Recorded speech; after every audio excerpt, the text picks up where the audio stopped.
আপনি কি চান আওয়ামী লীগ নির্বাচনে আসুক? না, আমি কি এখন তো চাওয়ার কিছু নাই, আর আমার চাওয়ার কোনো মূল্য আছে? নির্বাচন তো আপনার সব প্রার্থীরা সব ঠিক, এখন আমি কি চাবো? আমি তাকে চাইছি, বাট আমি বলছি যে এই নির্বাচন ভালো নির্বাচন হচ্ছে না। কারণ যে নির্বাচনে দেশের মিনিমাম 20% ভোটারের জন্য কোনো মানে আপনার গ্রহণযোগ্য প্রার্থী বা তার পছন্দের কোনো প্রার্থী নাই, সেই নির্বাচন ভালো নির্বাচন না। হিসাব ক্লিয়ার। 24 নির্বাচনটা আপনি খারাপ নির্বাচন বলেন কেন? 24 নির্বাচনে কি ওই গভর্নমেন্ট বলছিল যে বিএনপি আসতে পারবে না?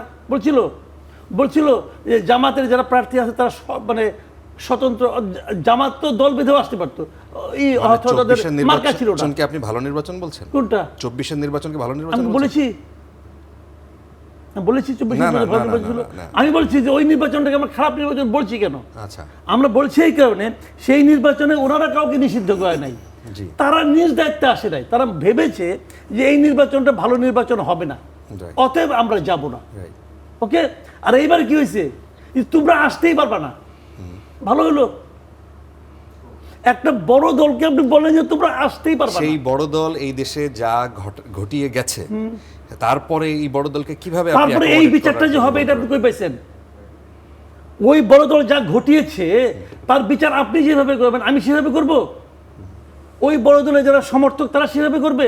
তার একটা বিচার হইতে হবে। ওকে, বিচার করেন। এই 1.5 বছর বিচার করলেন না, বিচার তো শুরুই করতে পারেন নাই।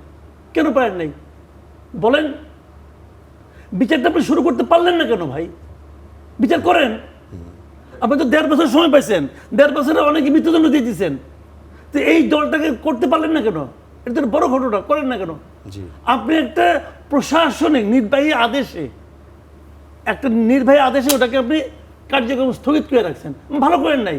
কারণ নির্বাহী আদেশে যে আইনে করছেন ওটা তো একটা কালো আইন। ওই কালো আইনে তো জামাতকে নিষিদ্ধ করছেন, আপনি করছেন না? এটা জামাতে নিষিদ্ধ করছে একটা কালো আইনের মাধ্যমে। কোর্ট এসে আবার কোর্ট না, ওটা আবার আরেকটা নির্বাহী আদেশে উড্র করে দিচ্ছেন।